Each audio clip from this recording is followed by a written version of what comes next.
Look at the sheer volume of livestock moving through South Africa's agricultural sector. Beef and dairy farming form the economic bedrock for vast stretches of the country's rural communities. These herds don't exist in a vacuum. They sit at the start of a deep supply chain, feeding raw material to processors and directly stocking domestic retail shelves with milk, cheese, and meat. But that entire chain is highly vulnerable to foot and mouth disease, a virus that transmits rapidly between cloven-hoofed animals. When an outbreak is detected, authorities immediately trigger a rigid mechanical defense.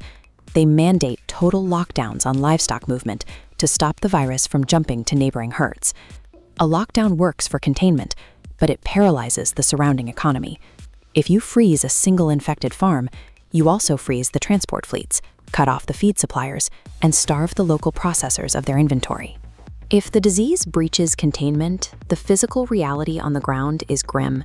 Producers face massive herd casualties, and authorities are forced to enact extreme biosecurity measures to scrub the infection from the environment. Because every step of the agricultural supply chain relies on the previous one, a localized viral outbreak instantly scales into a severe vulnerability for the national economy. For years, South Africa managed this threat through a strict, centralized model. The state maintained a complete monopoly over the procurement and distribution of FMD vaccines. The intention was absolute control over biosecurity. But in practice, channeling every dose of vaccine through a single government department created a massive logistical choke point whenever multiple outbreaks flared up at once across different provinces. The central authority simply couldn't move fast enough. While bureaucrats processed approvals and dispatched limited stock, the virus was already transmitting to new herds.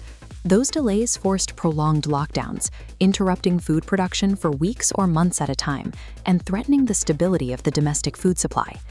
The state's well-intentioned monopoly on defense ultimately failed because it lacked the agility to outrun a fast-moving pathogen. That bottleneck finally forced a policy shift. Following months of tense engagement, the Department of Agriculture reached a settlement agreement with agricultural industry organizations. The agreement formally allows approved private sector organizations to step in and handle the procurement and importation of FMD vaccines themselves. This means private veterinarians and local industry actors have the authority to bring doses straight to the farms and administer them directly to the cattle. This is defined carefully as regulated access. The state isn't abandoning its biosecurity mandate. The government still maintains strict oversight to ensure the right vaccines are used in the right areas. Instead of replacing the state, private entities act as a parallel distribution network.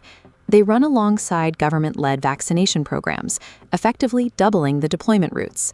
The practical outcome is a massive increase in national vaccination capacity and speed to vulnerable herds. By pooling their resources, this public-private hybrid clears the administrative logjam while keeping the tight national oversight required to manage a serious outbreak. On a domestic level, this changes the operational math. Faster vaccine access means herds build immunity quicker, drastically reducing the time farms have to spend under movement restrictions. Shorter lockdowns mean feed moves, processors get their raw materials, and retailers keep food consistently stocked without relying on emergency reserves. But the stakes extend far beyond the domestic market. South Africa's agricultural economy relies heavily on lucrative exports to international trading partners.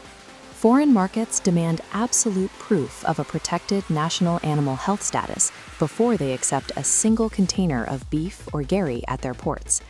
This decentralized vaccine policy acts as a functional firewall. It gives foreign buyers confidence that local outbreaks will be rapidly suffocated by private intervention before they can ever threaten the export supply chain. South Africa's agricultural sector realized that state control means very little if it can't execute in a crisis. To protect the economy, they abandoned the monopoly and placed their trust in a highly regulated, agile partnership.